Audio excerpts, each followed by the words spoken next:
As she listened to her parents argue downstairs, Kitty paced the floor of her room in agitation. But after a while, she stopped and opened me up. She climbed inside as she had so many times before. Still no words, only the violin and Kitty's gentle tears. I held her safe. At least she was home, and I could be with her in her room. Richard at least understood Kitty's cry for help. All was not lost, or so I thought. So I thought. And I held her and whispered to her, just as I had whispered to her mother years before, when her father had locked Catherine inside me. At least you are safe now, little one, I told Kitty's mother, away from him for a time. And once again I tried to comfort a hurting little girl by speaking words of encouragement. Words across the void that separates my world from the cold, uncaring world of blind action and backlash. All will be well, little one. Someone you don't even know loves you and watches over you. You'll never be alone.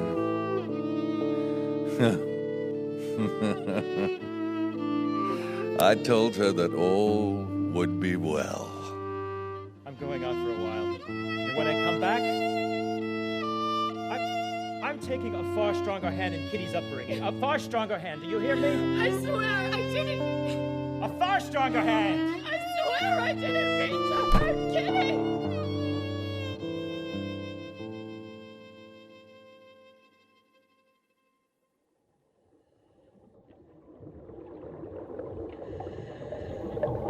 It has been a decade since Kitty lost the competition and returned home. 10 years I've spent here at the bottom of Puget Sound. I believed I would find a final end here, disintegrate to a skeleton of iron straps and corroded hasps. But I have not rotted yet. And now, someone has found me. What a surprise that someone has in store. For I am bigger on the inside than the outside. No, not in a physical way, but in the way that a whisper is more than mere air. In the way that the discovery of a secret can hold within it a larger secret still.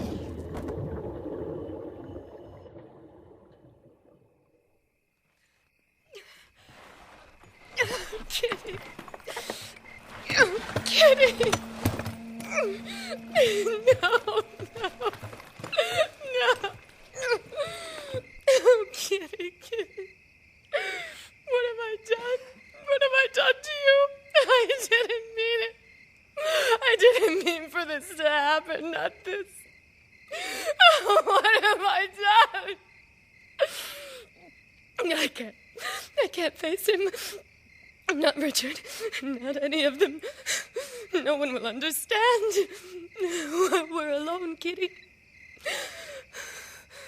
I'm alone now. I'm so sorry, Kitty. I'm so sorry. Oh, Catherine dug. She dug into the ground for hours and hours. Dug into the sandy Vashon Island ground behind her house, while across Puget Sound the lights of Seattle glimmered in a distant twinkling sonata. And the night grew chilly, and the ferry boats mourned. And Kitty's grave got deeper and deeper, and Kitty's little body lay within my confines, growing colder and colder, with a D-string wrapped around her neck. Oh, I hated Catherine Ashton. I hate her still.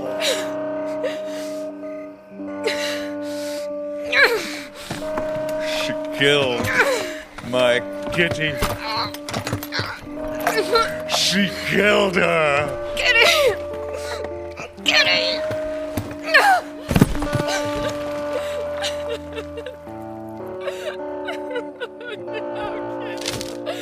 No, Kitty, no! Kitty!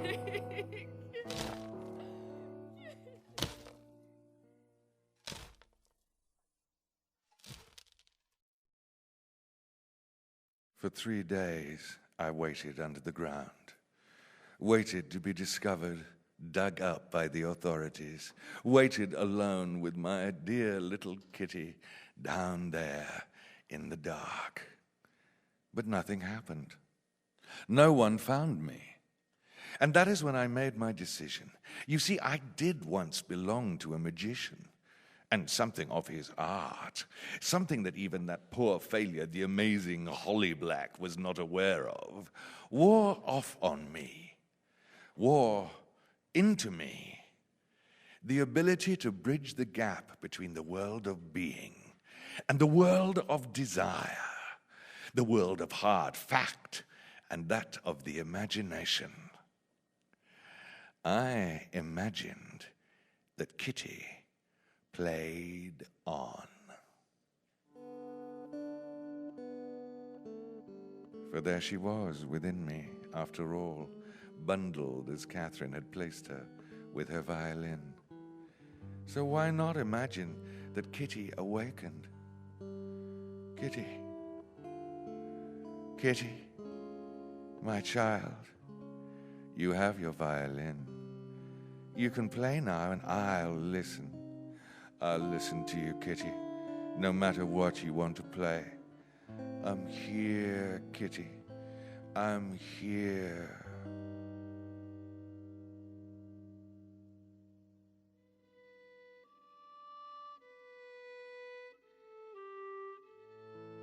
She began to play. Kitty began to play, and I resonated with her playing. My wooden side sung in sympathetic vibration with her song. And with Kitty's song, I reached across the divide between desire and being. And I imagined my way into the nightmares of Catherine Holly Black Ashton. Richard, I heard her again. I heard her again. Don't you hear it? I don't hear anything. Please, Richard, listen, you can... You have to be quiet, Catherine. Quiet. She's gone. But Richard... The police will find her. God, I have to believe they will. But until then, you just have to be quiet and leave me in peace. Richard, you have to listen. Haven't you done enough already? Will you just shut up? Shut up! Why can't you be more like Kitty? And a month later, it was with grim satisfaction that I heard the shovel once again digging me up.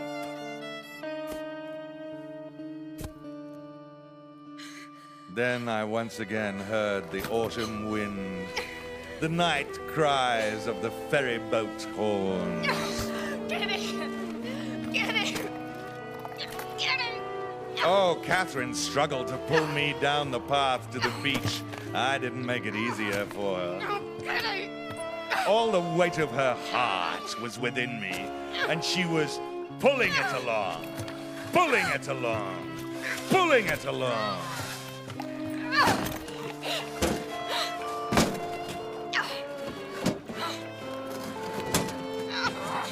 Lifting me up, sliding, pushing me into the skiff. And paddling away, thinking she could somehow escape the music. Somehow bury Kitty's music in the cold depths of the Sound, in the deep underwater scars carved by merciless glaciers 100,000 winters before. Farther out! Farther out!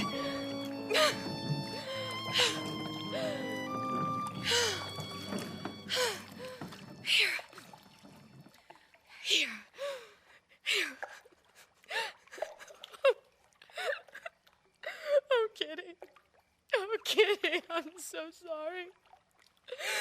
I just couldn't take it anymore. That music you were playing, that song, I'm so sorry. Oh,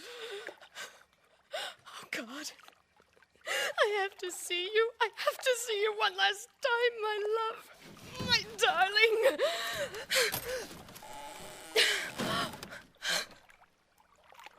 Oh, Kitty. My Kitty. You're so cold. I wanted to give you Mr. Gruffles to keep you warm. I brought him for you. Here, Kitty. Here he is. Here he is. Let me set him in beside you. And then I won't disturb you anymore, my darling.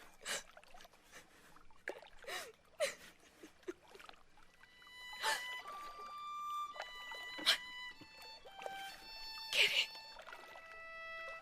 Is that you? Oh my God! The music. I can hear your song. I can. What? What's that? Kitty? Kitty, is that you? Who's there, Kitty? Come inside. What? No. What's this? Let me go. Let me go. Wait, how? What's happening? Oh, no. No, please, no. No, I can't bear this. I simply can't. What's happening? I can't open the lid. I can't get out. I can't get out. Out! Let me out! Let me out! Let me out! No! Oh, no. Oh, my God. I'm in the water. The water's coming in. Oh, God. Oh, my God. Oh, no. No. No. What did I do? What did I do? I can't breathe. I'm Carrie. Carrie, I'm drowning. Carrie. Carrie. Carrie.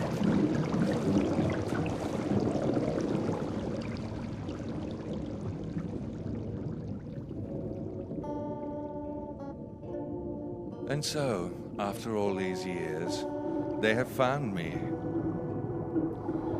For so long, the sky above was only the distant mirror of the water's surface, hundreds of feet above me. It seems I am to be once again hoisted into the world.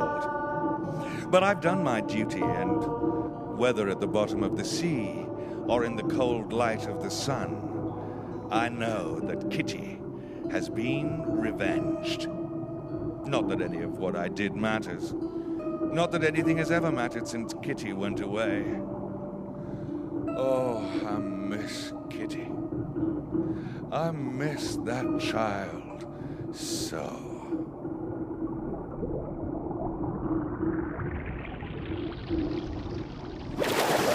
All right, there it is. There it is. Bring it over here. Bring it over the aft platform. That's it, to the left. Okay, set it down. Whoa, you're a little off. That's okay, we got it. We got it. Bring her on down.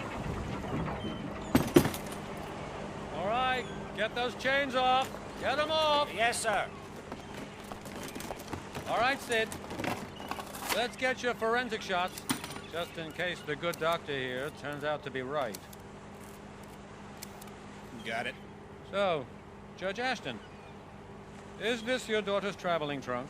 I couldn't say. It's so degraded. I mean, perhaps. This is the trunk, Detective. I recognized it at once. Oh, did you? Did you, Malloy? Well, so what if it is? I have nothing to hide. I want to find out what happened to my wife and child just as much as you do. This will be the last piece of evidence I need. I have spent 10 years determined to find the truth. Wasted 10 years, don't you mean? You vulture. Why can't you leave us be? I've lost everything. Isn't that enough? Not until there is a reckoning for Kitty's death. You do believe in justice, don't you, Judge Ashton? All right, that's enough. Looks like most of the water's drained out from all the holes. Open it up. Yes, sir. Yes. Amazing. Sid, bring the camera. What's inside? And that's documented. All right, then, let's have a look. Dr. Malloy, Judge Ashton, will you step over here? What do you see? I can't. Bones? Skeletal bones. That hand, it's Catherine's. Wedding ring. Her opal ring. We had it made special. I can't. I can't. Dr. Malloy, you're a medical doctor as well as a psychiatrist, aren't you? What do you make of it? Yes. There's two of them. One an adult, the other a child. But that's not what I'm looking for, Detective. What are you looking for, Doctor? Well, perhaps... Yes. Yes. Here it is. This. What in the world? Do you recognize this, Judge Ashton? What? No. I don't recognize it at all. A skeleton of another sort. Remember, Judge? You bought her other toys, but this is the only one she played with. As you said yourself, it just seemed to last and last.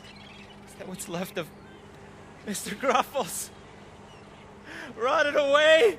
Perhaps we'll find if the little thing's heart is still intact. What are you doing, Dr. Malloy? If I remember rightly, this is the correct button. Just let me... Ha ha ha! I'm Mr. Gruffles. How are you today? Good Lord. Some kind of recording chip? You're the only one I can talk to, Mr. Gruffles. The only one. I can't tell Mommy what happened, and she thinks it's because of her. But it's not. The closer we got to home, the closer we got to him, and I got scareder and scareder, and I couldn't play and I couldn't talk. I hate to go home. I just hate it. I can't stand what he does to me, how he touches me. I want to stay forever with Mommy on the road. On the road, all there is the music. I want to always play the music and hear them clap and know that Mommy's waiting, and maybe we'll eat at McDonald's on the way to the next stop. That's what I'm going to do. Go play the music somewhere else and wait for Mommy. Then I'll be able to play it just like she wants me to. She's right. I have the feeling inside me, and if I go away and practice, I can make it come out in the music. I'll play it for her when she gets there. But not for him. Never for Daddy. Goodbye, Mr. Gruffles. I guess I am a little too old to carry you with me everywhere I go. That's great to hear. And remember, Mr. Gruffles loves you very, very much. Good Lord. I protest. Stay where you are, Judge Ashton. Boys, get this guy cuffed and Mirandized. No! Let me go! I want to speak to my lawyer! Well, Dr. Malloy, that is about the most surprising... Detective, the trunk! It's sliding off the platform there. You there, secure that It must have chain! come undone! I can't grab it! I can't grab the blasted thing! It's too wet! Ah! It's sinking, carrying the bodies all these years I've been searching. It's all right, Doctor. We have your other evidence on file, and that recording. Oh, well. Kitty did love that old trunk.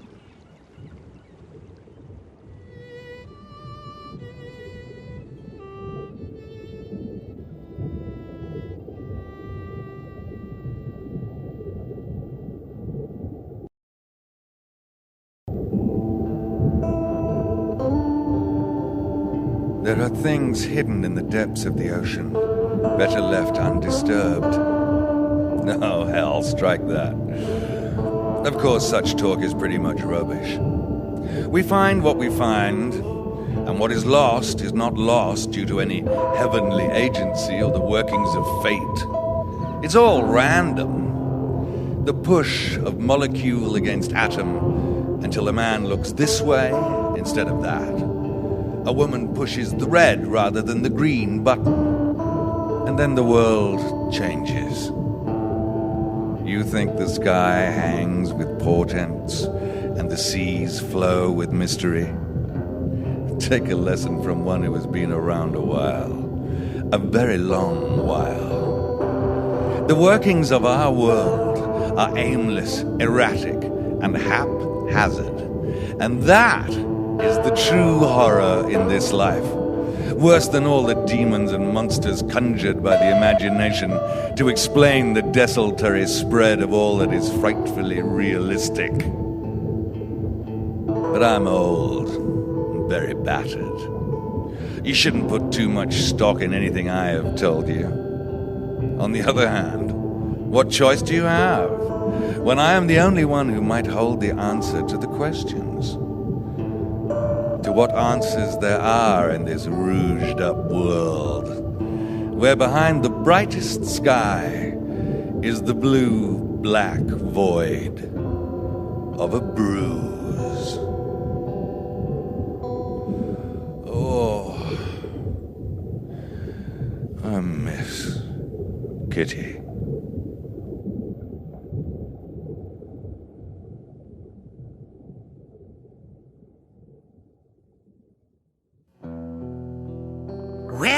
Well, kiddies. How's that for a tug on the old heartstrings? Makes you just want to cry your eyes out over poor Kitty. If you do, pick those baby blues up quickly and pop them right back in your head. Because I'm afraid my pet rat Wally is quite the connoisseur. He thinks eyeballs are a delicacy and taste just like caviar.